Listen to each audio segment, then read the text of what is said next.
ใครอยากดูคลิปยาวๆแบบไม่มีโฆษณาขั้นไม่เสียอารมณ์แอดขอแนะนำ YouTube Premium ไม่มีโฆษณากวนใจเล่นวิดีโอเป็นพื้นหลังได้หรือปิดหน้าจอก็ยังฟังได้ต่อมาพร้อมกับ YouTube Music ฟังเพลงไม่สะดุดสลับแอปก็ยังเล่นได้สมัครง่ายๆแถมคุ้ม2 ต่อแบบนี้เริ่มต้นแค่เดือนละหลัก10เองสนใจติดต่อสอบถามรายละเอียดได้ที่ @dockeypm บอกแอดมินว่ามาจากช่องนี้แล้วก็รอรับบริการได้เลย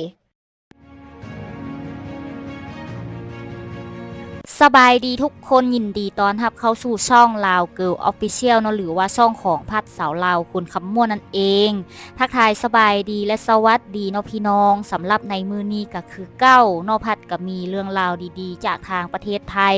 มานำเสนอให้พ่อแม่พี่น้องทุกคนได้เบิ่งได้ชมแล้วก็ได้ฟังไปนำกันนั่นก็คือเรื่องราวเกี่ยวกับข่าวดีข่าวใหม่เมื่อล่าสุดเลยทางด้านสนามบินสุวรรณภูมิของประเทศไทยก็ได้ไปติดอันดับโลกอีกแล้วพี่น้องโดยการจัดอันดับในครั้งนี้นั้นสนามบินสุวรรณภูมิก็คือได้ไปติดอันดับ1ใน10สนามบินที่ดีที่สุดในโลกจากการประกาศผล Little Choice Award 2025ซึ่งเป็นการคิดคะแนนโดยอ้างอิงจากผลโหวตของนักเดินทางจากทั่วทุกมุมโลกเลยท่านผู้ชมซึ่งเพิ่นได้มีการประกาศผลไปเมื่อวันที่8ตุลาคม2568ที่ผ่านมานั่นเองเนาะโดยการจัดอันดับนี้ก็คือเป็นส่วนหนึ่งของผลสำรวจประจำปีจากผู้อ่านนิตยสาร Condé Traveler ซึ่งเป็นนิตยสารท่องเที่ยวชั้นนำของทางสหรัฐอเมริกาส่งผลให้ท่าอากาศยานสุวรรณภูมิของทางประเทศไทยพี่น้องได้พังงาดขึ้นไปติดท็อป10รวมกับสนามบินชั้นนำจากทั่วโลกมากมายกันเลยซึ่งท็อป10จากการจัดอันดับในครั้งนี้สิมีสนามบินจากประเทศใดแน่เดี๋ยวเฮาก็ไปเบิ่งไปพร้อมๆกันโดยอันดับที่1ก็คือจะได้แก้บ่แม่นสนามบินเตโซของเขมรจอยโดยอันดับที่1นั่นก็คือสนามบินซางงีของประเทศสิงคโปร์ชนะไปด้วยคะแนน 95.26 คะแนนเนาะและรองลงมาอันดับที่2นั่นก็คือจะได้แก่สนามบินอิสตันบูลของตุรกี 94.76 คะแนนและต่อมาอันดับที่3สนามบินฮามัดอินเตอร์เนชั่นแนลของกาตาร์ 92.33 คะแนนและต่อมาอันดับที่4สนามบินเฮลซิงกิของฟินแลนด์ 91.17 คะแนนและต่อมาอันดับที่5สนามบินดูไบของสหรัฐอาหรับเอมิเรตส์ 90.95 คะแนนและต่อมาอันดับที่6นั่นก็คือจะได้แก่สนามบินอัมสเตอร์ดัมสคิปโฮของเนเธอร์แลนด์เนาะ 90.61 คะแนนและต่อมาอันดับที่7นั่นก็คือสนามบินฮ่องกงอินเตอร์เนชั่นแนลฮ่องกง 90.60 คะแนนและต่อมาอันดับที่8สนามบินโรมฟิลมิชิโนของอิตาลีเนาะ 90.00 คะแนนและต่อมาอันดับที่9สนามบินโคเปนฮาเกนของเดนมาร์กเนาะ 89.05 คะแนนและต่อมาอันดับที่10นั่นก็คือสนามบินสุวรรณภูมิของทางประเทศไทย 87.28 คะแนนโดยในส่วนของการจัดอันดับในครั้งนี้นั้นทางด้านเว็บไซต์ Condé Traveler เพิ่นก็ได้ระบุว่า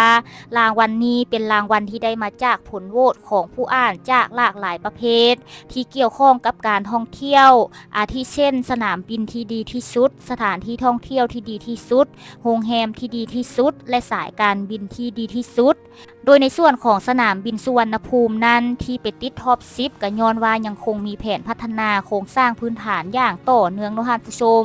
ทั้งในการก่อสร้างส่วนต่อขยายอาคารผู้โดยสารด้านทิศตะวันออกรวมไปถึงการก่อสร้างอาคารผู้โดยสารด้านทิศใต้และการก่อสร้างทางวิ่งเส้นที่4ควบคู่ไปกับการยกระดับคุณภาพการบริการเพื่อสร้างประสบการณ์ด้านการเดินทางที่ดีให้แก่นักท่องเที่ยวภายใต้แนวคิด World Class Hospitality โดยการที่ทางด้านสนามบินสุวรรณภูมิได้รับรางวัล Leaders Choice Award 2025ก็ได้เป็นการสะท้อนให้เห็นถึงความสำเร็จในการพัฒนาและบริหารจัดการท่าอากาศยานอย่างต่อเนื่องเพื่อยกระดับคุณภาพการให้บริการและประสิทธิภาพในการเชื่อมต่อทางอากาศให้เทียบเท่ากับสนามบินชั้นนำระดับโลกตอบสนองความต้องการของผู้โดยสารด้วยการสร้างประสบการณ์ในการเดินทางที่สะดวกสบายรวดเร็วน่าประทับใจโดยเน้น น้นแนวคิด World Class Hospitality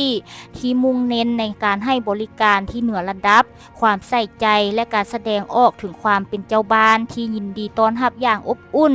ในฐานะศูนย์กลางการเดินทางของภูมิภาคซึ่งจะช่วยส่งเสริมศักยภาพของเศรษฐกิจชาติและการท่องเที่ยวระดับโลกได้อย่างยั่งยืน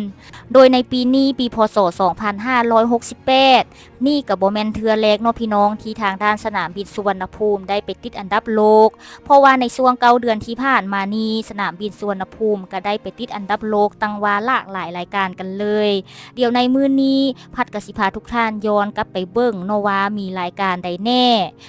เดี๋ยวเรามาเริ่มกันที่รายการล่าสุดกันเลยนอกนั่นก็คือในช่วงวันที่21 กรกฎาคม 2568 ที่ผ่านมานี่เองโดยทางด้านสนามบินสุวรรณภูมินอกก็ได้ไปติดอันดับหนึ่งสนามบินที่มีสายการบินให้บริการมากที่สุดในโลกแซงหน้าท่าอากาศยานปารีสซานเดอร์โกโดยการจัดอันดับในครั้งนี้ก็คือเป็นผลการสำรวจของทางด้านเว็บไซต์ Billion Map ซึ่งเป็นเว็บไซต์ที่รวบรวมสถิติและข้อมูลต่างๆโดยนำเสนอในรูปแบบแผนที่และเว็บไซต์ Flight Connection ที่เพิ่นได้ทำการสำรวจ11 สนามบินที่มีสายการบินให้บริการมากที่สุดในโลกโดยทางด้านท่าอากาศยานสุวรรณภูมิของทางประเทศไทยนอกก็คือมีจำนวนสายการบินเข้ามาให้บริการถึง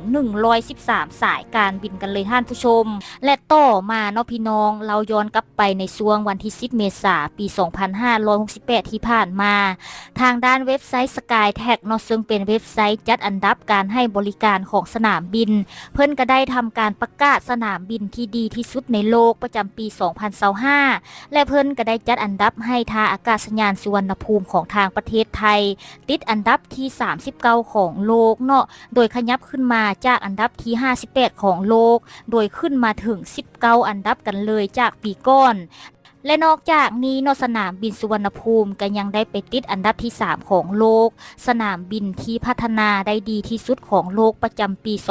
2025 และก็ยังบ่ได้หมดเพียงเท่านี้ท่านผู้ชมสนามบินสุวรรณภูมิก็ยังได้ไปติดอันดับที่6ของโลกสนามบินที่ดีที่สุดในหมวดหมู่สนามบินที่สามารถรองรับผู้โดยสาร50 ถึง 60 ล้านคนต่อปีประจำปี 2025 อีกด้วยและนอกจากนี้ถ้าเราย้อนกลับไปในช่วงวันที่14 มีนาคม 2568 ที่ผ่านมานี้ทางด้านสนามบินสุวรรณภูมิเนาะก็ได้รับการจัดอันดับให้เป็นสนามบินยอดเยี่ยมอันดับที่2จากการประกาศผลรางวัลของทางด้านเดิร์ทชินอาเซียนนำอีกโดยเป็นรางวัลที่ได้มาจากการลงคะแนนของผู้อ่านนิตยสารเดิร์ทชินอาเซียนซึ่งเป็นนิตยสารการท่องเที่ยวชั้นนำในภูมิภาคเอเชียแปซิฟิกที่มุ่งเน้นในเรื่องของการนำเสนอเรื่องราวและข้อมูลเกี่ยวกับประสบการณ์ในการเดินทางที่มีคุณภาพสูงนั่นเองท่านผู้ชมและทั้งหมดนี้ก็คือเป็นผลการจัดอันดับที่สนามบินสุวรรณภูมิของทางประเทศไทยได้รับในช่วง8 เดือนแรกของปีนี้ปีพศ 2568 ที่พัดได้ยิบยกเอามาฝากมาต้อนทุกท่านซึ่งเมื่อเราได้เห็นแล้วกับโบแปลกใจเนาะพี่น้องที่ทางด้านสนามบินสุวรรณภูมินี่สิไปติดอันดับโลกและเป็นสนามบินที่ชาวโลกยอมรับเพราะนอกจากประเทศไทยจะมีสนามบินที่ใหญ่โตหรูหราแล้วเพิ่นก็ยังมีปัจจัยอื่นๆที่ควบคู่กันไปอย่างเช่นแหล่งท่องเที่ยวประชาชนถนนหนทางที่สะดวกสบายซึ่งทั้งหมดนี้ก็คือประเทศไทยมีรองรับแล้วเนาะท่านผู้ชมสำหรับในคลิปนี้ก็สิขอจบไว้เพียงเท่านี้ละเนาะถ้าเกิดว่าในคลิปมีข้อมูลเนื้อหามีคำเว้าคำจาหรือว่ามีอันใดที่พัดได้เฮ็ดผิดพลาดไปต้องกราบขอโทษขออภัยทุกท่านไว้ณที่นี้นำในมื้อหน้าพัดเซตคลิปอย่างให้เบิ่งก็อย่าลืมถ้าติดตามด้วยการกดไลค์กดแชร์กด Subscribe เพื่อเป็นกำลังใจให้พัดเฮ็ดคลิปต่อๆไป